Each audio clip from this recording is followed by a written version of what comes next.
जाग कराची एक मुकम्मल गैर सियासी समाजी प्लेटफॉर्म है जिसका एक नुकाती एजेंडा है कि गैर सियासी रहते हुए तमाम सियासी जमातों को जो हुकूमत में हो या अपोजिशन में हो उनसे अपने हक़ का मुतालबा करना। झगड़ा ये सिंध गवर्नमेंट कहते माल खपे, पैसे दे दो, हम कहते माल नहीं खपे, काम करके देंगे। और इंशाल्लाह इन करप्ट लोगों का खात्मा इंशाल्लाह इस एक मिडिल क्लास के एक वर्कर के साथ होगा। की मुराद अली शाह को भागने नहीं देंगे कनाडा, इंशाल्लाह इधर ही इसका इंशाल्लाह हम सियासी कब्रिस्तान पीपल्स पार्टी का बनेगा। मुकम्मल वीडियो को देखने से पहले जाग कराची यूट्यूब चैनल को सब्सक्राइब करके बेल आइकन दबाएं और बन जाएं जाग कराची की आवाज़।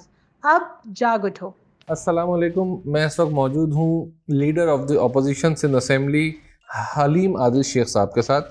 आज हमारी गुफ्तगू इनसे सिर्फ इस बात पे रहेगी कि आज से 2 रोज़ पहले मलीर में मेमन गोड के इतराफ़ में कुछ फार्म हाउसेस को सिंध गवर्नमेंट ने पॉलिटिकली विक्टिमाइज़ करते हुए इनको और बहुत सारे लोगों को उन फार्म हाउसेस को मिसमार कर दिया गया।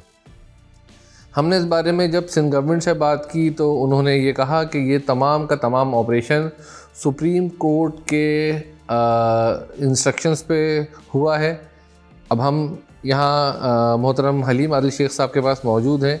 आया अब वो इस बारे में क्या कहना चाहेंगे। जहाँ तक जाग कराची की मालूमात है, सुप्रीम कोर्ट ने तमाम ऑर्डर्स उन इलाक़ों के लिए या उन इमारतों के लिए दिए थे जो कि गैर कानूनी थी। हमारी मालूमात के मुताबिक हलीम आदिल शेख साहब के तमाम फार्म हाउसेस मुकम्मल तौर पे लीज्ड हैं।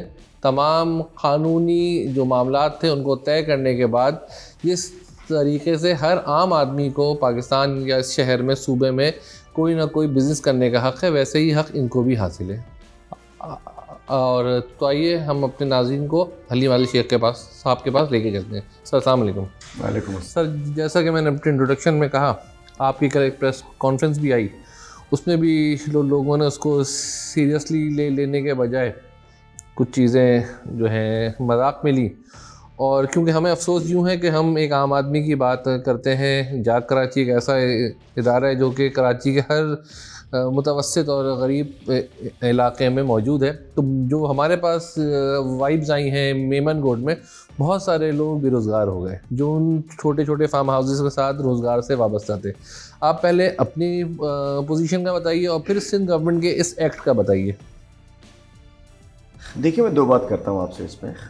इशू ये है कि ये सिर्फ मेरी या मेरे कज़न्स या भाई की इशू नहीं है, ये मामला उन बहुत सारे कराचीइट्स का है जिन्होंने आज से 20 साल पहले, 30 साल पहले कराची स्टेट 1 में, स्टेट 2 में, इन एरियाज़ के अंदर पोल्ट्री फार्मिंग स्टार्ट की। जी जी, कराची के शहरी थे। बिल्कुल ऐसे ही। और कभी वो पान लगाते थे, फिर पोल्ट्री लगाते थे। उसके बाद शहर में और की जगह नहीं घूमने फिरने की, सब ने अपने जगह काम के साथ साथ वहाँ कोई अपना, जब हर दुनिया में हर जगह फार्म हाउस कोई हो, कोई फार्म हो, वहाँ एक फैमिली का हाउस ज़रूर होता है। एग्जैक्टली होता है, छोटा सा, बिल्कुल होता है। तो वो सब बनाया करते थे। उसी को चलते चलते हज़ार ऐसे फार्म हाउसेस थे जहाँ लोग पोल्ट्री का बिज़नेस कर रहे थे, कोई अपने पिकनिक का कर रहे थे, सब कुछ था और चलता आ रहा था। मैंने भी सन 1992 में मैंने यहाँ नवाबशाह पोल्ट्री कम्प्लेक्स के नाम से पोल्ट्री फार्म स्टार्ट किया था, 30 साल पहले। उस पर लोन लिया था, फिर वो लोन वापस किया था। 4 एकड़ ज़मीन मेरे नाम थी। उसके अलावा तकरीबन सन 2001 से लेकर 2002 तक अजीम साहब ने, तारिक साहब ने मुख्तलिफ़ जगहों पर यहाँ अपने दोस्तों के साथ मिलकर यहाँ ज़मीनें ली, काम शुरू किया। पहले पान फार्मिंग की, पोल्ट्री फार्मिंग की, डेयरी फार्मिंग की, चलते आए। इलाज में आहिस्ता आहिस्ता चीज़ें इम्प्रूव होती रहती हैं। बिल्कुल। पॉलिसी आगे 2005-06 में कि जी कन्वर्जन हो सकती है for industrial, residential and commercial purposes, मतलब पॉलिसी आई। ये भी सिंध गवर्नमेंट से ही आई होगी। सिंध गवर्नमेंट की एक नोटिफिकेशन एग्जैक्टली कि पॉलिसी, उस पॉलिसी के तहत इन लोगों ने रेजिडेंशियल पर्पसेस के लिए अप्लाई कर दिया। एग्जैक्टली सही है। अप्लाई कर दिया, चीफ मिनिस्टर को भेजा, नीचे आया, डीसी ने रिपोर्ट्स दी। और इस सब के बाद ये होता है कि रिपोर्ट्स 2007 में रिपोर्ट्स जाती हैं और उसके बाद हम देखते हैं कि 2008 में टप्पी साहब आ जाते हैं, मतलब सिंध की गवर्नमेंट आ जाती है, सिंध गवर्नमेंट। और वो 2008 में आने के बाद फिर किसी का भी लेजिटिमेट काम तो उसके बाद हुआ नहीं। एग्जैक्टली। जो टप्पी से डील करता था उसका काम हो जाता था, जो टप्पी से डील नहीं करता था उसका काम नहीं होता था। ये सब चीज़ें हमने देखी कि ये सारा कुछ हुआ। और उसमें क्या हुआ कि 2008 से 11 तक उन्होंने उसको सारा कुछ, डीसी की रिपोर्ट्स होने के बावजूद, सारा कुछ होने के बावजूद, LU में स्क्रूटनी कमेटी तक की मीटिंग होने के बावजूद उसको फॉरवर्ड नहीं किया। जब नहीं किया तो फाइनली क्या होता है कि फिर 2011 में आपने देखा हो कराची बदअमनी केस के अंदर चीफ जस्टिस साहब ने एक कमेंट दिए थे कि कौन है टप्पी टप्पी कौन है। बिल्कुल बिल्कुल, हमने भी सुना है। मशहूर कमेंट्स थे, बहुत सारे कमेंट्स हैं, डायन एक घर छोड़ देती है, टप्पी टप्पी कौन है। उनमें क्या हुआ था कि उन्होंने उसकी आड़ के अंदर वो जालसाजी करके जाली खाते बनाकर, जाली चेक बनाकर, जाली पे ऑर्डर बनाकर, जाली अलॉटमेंट ऑर्डर बना के लोगों को दे रहे थे। तो चीफ जस्टिस ने बैन लगा दिया कि जी अलॉटमेंट नहीं हो सकती। सही। उसके बाद ये होता रहा कि वो फाइनल होकर पड़ी रही और बड़ी तादाद में वो थी जिसमें अलॉटमेंट का ऑर्डर इसलिए नहीं चीज सुप्रीम कोर्ट ने, लेकिन स्क्रूटनी तक से अप्रूव हो गई। उसके बाद क्या होता है कि काफ़ी सारी इसमें मालकाना ज़मीन भी थी, इसके अंदर 30 साल भी थी, जो खाते की ज़मीन भी होती है, 100 साल ज़मीन भी होती है, और 99 भी थी, तीनों खातों किस्म भी थी। उसके बाद चलता रहा काम। मैं जब 2018 में, वो एक पहला दिन था 3 जनवरी 2018 कि हमने एक ओमनी ग्रुप के ख़िलाफ़ हमने एक रैली निकाली, गन्ने के ख़िलाफ़ एक रैली निकाली थी बड़ी, हैदराबाद से कराची। इसमें हम पे हमला हुआ था और मुझे बंद किया गया था, बड़ा तशद्दुद हुआ था। सारे कुछ के रिजल्ट में ये हुआ कि ये सर ये 2018 इलेक्शंस के बाद, अच्छा इलेक्शन से पहले सही पोजीशन में थे हम, जनवरी 2018। वहाँ से फिर इनसे हमारा मैच स्टार्ट हुआ। फिर इन गवर्नमेंट आ गई सिंध में, मैं असम्बली में चला गया। असम्बली में आपने देखा होगा कि मैंने फिर खुल के बात जी, मैंने क्यों आसरा नहीं छोड़ा, मैंने टिका के रखा, मैंने इनको बस, और सिर्फ बोला ही नहीं, मैं लाड़काना भी गया, मैं नवाबशाह भी गया, मैं सखर भी गया, मैं सेवन भी गया, मैं थरपारकर भी गया। मैं इनको बेनकाब करता रहा जो इन्हें पसंद नहीं आता था। मुकम्मल वीडियो ॾिसण खां पहिरीं जाग कराची यूट्यूब चैनल खे सब्सक्राइब करे बेल आइकन दबायो ऐं थी वञो जाग कराची जी आवाज़। यहाँ पे हम आपको ऐड करते हैं। यहाँ पे नाज़रीन हम ऐड करना चाहें कि सिंध में क्योंकि पिछले कई सालों से पीपल्स पार्टी की हुकूमत है और हमेशा पीपल्स पार्टी को जो अपोजिशन मिली वो एक मिली फ्रेंडली अपोजिशन, जिसने कभी भी पीपल्स पार्टी के आगे सर नहीं उठाया। ये पहली दफ़ा हम और आवाम देख रहे हैं 2018 के बाद कि सिंध असेंबली में जब पाकिस्तान तहरीक इंसाफ जब अपोजिशन में लीडरशिप पे आई है तो सिंध गवर्नमेंट को बहुत ही इन्होंने उनका जो भी उनके सिंध गवर्नमेंट के अमालनामे हैं उनको ले जाके दिखाएं। और इस पे यहाँ पे हलीम आदिल शेख साहब इस बात के लिए काबिले तारीफ़ हैं कि हर एक मौके पे, चाहे वो सिंध हो, चाहे सिंध का कोई स्कूल हो, चाहे रेगिस्तान हो, चाहे मैदान हो, चाहे पीपल्स पार्टी का गढ़ जिसको वो लाड़काना कहते हैं, वहाँ के स्कूल भी लोगों को इन्होंने दिखाए कि स्कूल में भैंस और गाय बंधी हुई है। जी सर, कंटिन्यू करिएगा। तो असम्बली में जब आया यही समझ रहे थे कि पहले एक तरफ फ्रेंडली अपोजिशन होगी, तो मैंने सीधे असम्बली ही नहीं, मैंने ग्राउंड पर जाकर भी इनको बेनकाब जी और हर इशू के ऊपर मैंने इनको वहाँ की खैरियत पूछी, हर मजलूम के साथ खड़ा हुआ, हर जालिम के ख़िलाफ़ खड़ा हुआ, स्कूलों में गया, अस्पतालों में गया, बीमारों के पास गया, जहाँ एम्बुलेंस में नहीं मिली वहाँ गया, जहाँ पुलिस से जाती हुई वहाँ गया, कि थाने में गुमर गया वहाँ गया। ये इन्हें पसंद नहीं आया। जी बिल्कुल। उसके बाद उन्होंने कोई एंटी करप्शन मेरे पीछे लगाई, बोर्ड ऑफ रेवेन्यू मेरे पीछे लगा दिया, किस्सा चलता रहा, हम उसको जवाब देते रहे। इन्होंने तंग करना शुरू किया मेरे कज़न और भाई को, वो लोग कोर्ट में चले गए। 2020 के मार्च में स्टे ऑर्डर जारी हो गया कि जी आप तंग ना करें, और बाकायदा स्टेटस को, चूँकि सब चीज़ें डॉक्यूमेंट था, लीगल था, सारा कुछ था। वो चलते चलते ये हुआ कि मैं अपोजिशन लीडर बन गया। इन्होंने कहा कि ये तो करेला भी था, नींद चढ़ा हो गया और करवा हो जाए। अपोजिशन लीडर तो हाल फिलहाल में ख्याल में फिरदौस शमीम नकवी साहब के इस्तीफे के बाद ही बने। इससे एक दिन पहले वज़ीर आला सिंध पागल हो गए। उन्होंने कहा कि इसको अंदर करो, उसकी आवाज़ बंद कराओ। उसके बाद उन्होंने क्या किया कि मुख्तलिफ़ तरीके से तंग करना शुरू किया, और आज हफ्ते के रोज़ वो आए बदमस्त साथी की तरह, जी, अपने कुछ वर्दी वाले, पुलिस वाले और कुछ डाकू साथ, जी एग्जैक्टली। और वो आए, कोर्ट में स्टे होने के बावजूद इन्होंने 10 बजे आके चोरों की तरह कार्रवाई स्टार्ट की। तो जो कानूनी तरीका होता है कि तारिक कुरैशी साहब और अजीम साहब सीधे चले गए हाई कोर्ट। लाजिमत हाई कोर्ट ने शुक्रिया अदलिया से कि उस शाम को वहाँ से उन्हें एक और दफ़ा स्टे मिला, और क्या कहते हैं तौहीन अदालत के नोटिस जारी हुए। नोटिस यहाँ पे सर मैं आपको 1 मिनट के लिए स्टॉप करूँगा। यहाँ पे नाज़रीन हम ये भी बताते चलें कि ये कार्रवाई बुज़दिलाना पॉलिटिकली मोटिवेटेड कार्रवाई 6 फरवरी को सुबह में हुई है, जब लोग अपने मज़दूर और वहाँ के जो इलाके का तबका है, रात के जो लोग अपने स्टे करने आते हैं, अपने काम काज से फारिग होकर सफाई कर रहे होते हैं, तो उस जो है मुश्तबा कार्रवाई में सिंध पुलिस की वर्दी में मलबूस अहल कुछ लोग और उस इलाके के बदनामे ज़माना लोग उन फार्म हाउसेज़ में दाखिल हुए हैं। कम से कम 2 से 3 घंटा उन्होंने फार्म हाउसेज़ में जो सामान को लूटा है और उसके बाद वहाँ मलीर डिस्ट्रिक्ट की एडमिनिस्ट्रेशन ने वहाँ पे शावल से लगे कार्रवाई की। अगर मेरी मालूमात सही हैं तो हलीम आदिम साहब इसको नेक्स्ट करें, क्योंकि हमारे पास सर आपकी तो कोई वो नहीं है, लेकिन लोगों की कंप्लेंट्स बहुत हैं, फ़ोन के थ्रू भी, ईमेल्स के थ्रू भी बहुत सारी कंप्लेंट्स हैं कि हमारी LCDs लगी हुई थी वो निकाल के ले गए,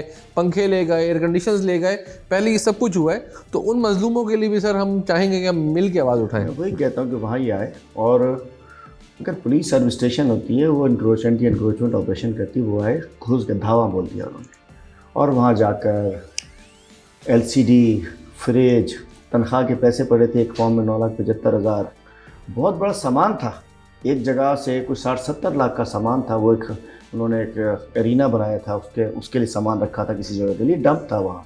और एक ज़माने में आपको पता हुआ रंग टेलीविज़न का चैनल भी वहाँ होता था। जी उसका सारा सामान भी वहाँ पड़ा हुआ था। एक ज़माने में उसका स्टूडियो बिल्कुल ऐसे ही था। वो सब भी वो चुरा के ले गए, और तकरीबन 60-70 लाख का सामान तो ट्रकों में डाल के ले गए। लोगों की तनख्वाहें, उनकी वीडियो फुटेजेस वगैरह, अरे उस वक्त गार्ड 6-7 लोग थे, उनको तो जरकमाल बना लिया था ना, उनको तो गाड़ियों में बिठा लिया था। कौन बनाता? मोबाइल छीन लिए सबसे पहले। मोबाइल जो चोर करते हैं काम, सबसे पहले मोबाइल छीना उनको, बेचारों को, चौकीदारों को, मैनेजर को। 7-8 लोग तो, ये तो 200-250 लोग दाखिल हुए थे। और हत्ता के खवातीन के गले से हार, चूड़ियाँ बच्चियों की, ये तक इन्होंने वहाँ से ऐसे डाकू साहब थे। बिल्कुल ऐसे ही हुआ, किंगवार टाइप के लोग साथ। जी बिल्कुल। अच्छा, मेरा उस दिन क्लेम था कि जी ये, और मैं जब सुबह को ये ऑपरेशन कर रहे थे तो हमने कहा ठीक है, गैर कानूनी ऑपरेशन है, कोर्ट चले गए, और मैं मीडिया में चला गया, प्रेस कॉन्फ्रेंस की। लेकिन देखा 2 बजे पता चला कि जी वो तो और गुंडे बुला लिए और वो लूटमार कर। जी ऐसे। मैं खुद वहाँ गया, देखा तो पिछले रास्ते से 3 लोग आ रहे थे। मैं, तुम कौन हो? कहता मैं DSP हूँ, Mumtaz Maksi, DSP encroachment. Mumtaz Maksi DSP encroachment, मतलब एंटी इंक्रोचमेंट नहीं कहा उसने, DSP इंक्रोचमेंट भी देता हूँ आपको मैं। DSP इंक्रोचमेंट, जी। और उसके साथ एक हैदर शहनशाह, खालिद शहनशाह का भाई। अच्छा, इस किस्म के खालिद शहनशाह नाज़रीन याद रखिएगा, पीपल्स पार्टी के वो साहब जो बेनज़ीर साहिबा पे जब रावलपिंडी में खुदकुशी धमाका हुआ तो उनके साथ थे। बाद में उनको यहाँ पे नामालूम अफराद ने मुबैना इल्ज़ाम भी है शहीद कर दिया गया था, या कुछ खालिद शहनशाह का नाम याद रखिएगा, ताकि हम बाद में आप नाज़रीन को वीडियो में दिखाएंगे कौन थे खालिद शहनशाह। मतलब ये कि वो एक मुबैना इल्ज़ामात थे कि शायद शहनशाह से कुछ काम लिया गया, उसको उससे उज़ैर बलोच ने उसको मरवा दिया। रहमान जैसे कि रहमान टिकट के साथ हुआ, उसके साथ हुआ। मतलब ये भी उस जैसे लोग, उसका भाई क्रिमिनल। फिर पता चला कि मैंने उससे कहा तुम तो डाकुओं की तरह क्यों आए हो यहाँ? तो आज हमें जाके पता चला कि मुमताज़ मक्सी जो है उसके ऊपर 10-12 केसेस हैं, डकैती के, कार थेफ्ट के, पुलिस मुकाबले के, शॉर्ट टर्म अगवा के, अगवा बराए तावान के, और वो मफरूर रहा है, किलर रहा है, और उसको सुप्रीम कोर्ट ने डिसमिस फ्रॉम सर्विस कर दिया था। मतलब ये कहना दुरुस्त होगा कि उस इलाके के नए रावणवाड़ थे ये? नहीं जी, उस इलाके का नहीं है। ये सिंध की जो एंटी इंक्रोचमेंट फोर्स है, हाँ। ये FSF बन गई है। इसमें भुट्टो साहब की फेडरल सिक्योरिटी फोर्स थी, जी, जिसके ज़रिए सिंध की FSF बन गई है, फेडरल सिक्योरिटी फोर्स बन गई है। और आप समझिए कि उसके ज़रिए वो ना एक क्रिमिनल, वो DSP जिसने कहा कि जी मेरे ऊपर हमला कर दिया, खुद वो पुलिस मुकाबलों में, अगवा में, तमाम में FIR है। मैंने आपको इसका मतलब है कि इन्होंने चुन के क्रिमिनल को इन्होंने दोबारा नौकरी दी थी, मेरे खिलाफ कुछ बड़ा ऑपरेशन, और वो पुराना चूँकि डाकू था अपने साथ, और ये भिजवाया किसको? वज़ीर आला ने डायरेक्ट उसको भिजवाया। वो उसको आलाकार था, मुराद अली शाह ने एक क्रिमिनल को जो कि डाकू था उसको नौकरी पर बहाल किया, उसको DSP के तौर पर भेजा, जबकि वो एक क्रिमिनल था। उसकी तफसीलात सारी आ गई हैं, केस नंबर, तस्वीरें आ गई, गले में कैदी नंबर डले हुए हैं उसके ऊपर। तो ये भी आप मतलब वो जो कैदी नंबर गले की तस्वीरें जो है वो बंदा DSP बना दिया गया। इन्होंने अपने चोरों को प्रमोट किया। तो उसने बाद जाके उन्होंने, उसके बाद हमने उनसे कहा FIR काटो हमारी। हम थाने गए, थाने जब मैं पहुंचता हूँ तो 100-150 लोग भाग जाते, चोर थे ना, पुलिस वाले होते तो खड़े रहते। हम थाने गए, मैंने वज़ीर आला के, चूँकि वज़ीर आला के कहने पर सब कुछ हुआ, वज़ीर आला सिंध जो डबल शाह है, इस निदा के हमने इसके खिलाफ FIR कटवाई, वहाँ दरख्वास्त दी। हमने कहा FIR काटो, हमारे नहीं काट रहे थे। हमने दोनों थानों में कि हमने कहा कि जी मुराद अली शाह डबल शाह ने अपने चोरों के ज़रिए, अपने डाकुओं के ज़रिए, अपने पुलिस वालों के ज़रिए ये उन्होंने डाका डलवाया है। तो उन्होंने FIR हमारे नहीं काटी, लेकिन उसके बाद मेरे ऊपर FIR ये आपके ऊपर हो उल्टी मेरे ऊपर FIR हुई है, चोर कोतवाल को डांटे। मैं कहना चाहता हूँ कि ये मेरी आवाज़ बंद करना चाह रहे थे, ये मेरा हिम्मत को रोनना चाह रहे थे। तो मैं बताना चाहता हूँ कि अल्हम्दुलिल्लाह ज़मीन भी ठीक है और ज़मीर भी ठीक है माशाअल्लाह। और हमने मेरे भाइयों के साथ, और ये समझते हैं कि हमारे हौसले कम कर देंगे, हमारे हौसले बुलंद नहीं रह सकेंगे, तो इन्होंने ये एक, मैं देखिए चूँकि मैं गरीब की जंग लड़ता हूँ, सिंध में आम आदमी के साथ खड़ा हो जाता हूँ पूरे सिंध के अंदर, तो इन्हें अच्छा नहीं लगता। बात यह कि ये इन्होंने हमला किया मेरे मासूम रिश्तेदारों पे, मेरे भाइयों पे, मेरे कज़न पे, सब पे, जो कि मैं समझता हूँ कि काबिल माफ़ी किसी तरीके से नहीं है। और इंशाल्लाह बाकी बताता चलूँ आपको कि बिल्कुल मेरे फॉर्म के साथ हमारे एक बड़े अच्छे एक बिज़नेस कम्युनिटी के पोल्ट्री बिज़नेस करने वाले एक फैमिली है, एक जमील साहब है, एक नवीद साहब है, उनके भतीजे हमारे फॉर्म के साथ ही हैं। वो 20 साल से पोल्ट्री चला रहे थे, मैं भी चूँकि वहाँ था, 91 से मैं भी हूँ, जी जी। पोल्ट्री फार्म था। उसके साथ अनवर मजीद ने आगे पहले 2015 में कब्ज़ा किया, फिर GIT बनी तो वो भाग गए, वो लोग फिर बेचारे बैठ गए। फिर अभी इस 2020 में जैसे हो केस वेस कुछ ज़मानतें हुई, दोबारा आगे कब्ज़ा कर लिया। मतलब मेरे फार्म नाजायज़, अनवर फजी नवीद का वो जालसाजी के ऊपर उन्होंने अलॉट कर दिया, वो जायज़। सर यहाँ पे एक और सवाल आता है ना कि हम जैसे जाग कराची प्लेटफॉर्म है, किसी ज़बान के लिए नहीं है, किसी कौम के लिए नहीं है, सिर्फ जो कराची के शहरी उसकी आवाज़ बनता है। आप सर ये असेंबली में कब आवाज़ उठाएंगे कि कराची शहर में कम से कम असिस्टेंट कमिश्नर, डिप्टी कमिश्नर, यहाँ से भी लोग इतने मोटिवेटेड होते हैं, इतने पढ़ लिख लेते हैं, जिनको इधर उधर भेज देते हैं। कभी किसी को SNGD भेज देते, कस्टम, लोकल एडमिनिस्ट्रेशंस में कभी भी कराची का बंदा नहीं आता। इस वक्त कराची के 7 अजला में 7 के 7 कराची से ताल्लुक़ रखने वाला एक भी डिप्टी कमिश्नर नहीं मिलेगा। मैं समझता हूँ कि वो इनके मयार पर पूरा नहीं उतर सकता। क्यों लगे भाई? क्या वो मुमताज़ मक्सी जैसा डाकू हो सकता है? क्या वो रावनवार जैसा कातिल हो सकता है? क्या वो तारिक धारो जैसा लेट ग्रैबर हो सकता है? मतलब नहीं, उसमें क्वालिटीज़ नहीं होगी ना। इनको जो क्वालिटी चाहिए, इनको तो वो चाहिए जो डाकू हो, जो डकैतियाँ डाल के इनको हिस्सा दे सके, चोरियाँ कर सके, भत्ते ले सके, वो अफसर चाहिए होते हैं। पढ़ा लिखा शहरी अगर कराची का होगा तो नहीं करेगा, वो पूरे कराची का कहीं का भी होगा, जो लाड़काना का भी हो सकता है। इनको तो ये नहीं है कैटेगरी में खास लाड़काना का हो, नवाबशाह का हो, सखर का हो, मीर बुखास का हो, हैदराबाद का हो, कराची का हो। जो इंसान होगा इन्हें नहीं चाहिए, जो ईमानदार होगा इन्हें नहीं चाहिए, इन पर काम करेगा इन्हें नहीं चाहिए। इन्हें करप्ट, 2 नंबर, लुटेरे, लफंगे अफसर इन्हें चाहिए। और साथ साथ इनके कदमों को हाथ लगाने वाले, जी सही करने वाले, एंटी करप्शन का वेस्ट का वो है डिप्टी डायरेक्टर, वो है जफर धारेजो, जो कि इकरामुल्लाह का भाई है, धारेजो, और तारिक धारेजो का भाई है, वो मामू है। वो शख्स वो है कि जब SSP जैकबाबाद था, उसने वहाँ जैकबाबाद की अंदर से गुजरने वाली कोई खाली लाइनें नहीं जो वेंडर हो जाती हैं, रेलवे लाइन, 20-25 किलोमीटर की रेलवे लाइन चोरी करके बिलालगंज लाहौर बेचने गया हुआ था कबाड़ी में। वहाँ उस पर छापा लगा था और रेलवे लाइनों में पकड़ा गया था, सर्विंग SSP। आज भी फेडरल एंटी करप्शन कोर्ट में उसका केस चल रहा है। ये भी हमने देखा, वो डिप्टी डायरेक्टर एंटी करप्शन लगा हुआ है। और मैं कहना चाहता हूँ अंधेर नगरी चौपट राज, डाकू राज, मैं कहना चाहता हूँ कि ये जुल्म, इस वक्त भी सिचुएशन ये है कि इन्होंने उस दिन के बाद भत्तागिरी शुरू कर दी है। बहुत सारे बेचारे कराची के शहरी, छोटे छोटे फार्म्स हैं, पोल्ट्री फार्म में, कराचीइट्स के हैं ज़्यादातर। ये तो जो कब्जे हैं वो लैंड माफिया के हैं। मिसाल की बात है, पोल्ट्री फार्म था जमील साहब का और नवीद साहब का, कब्ज़ा कर दिया उमनी ने।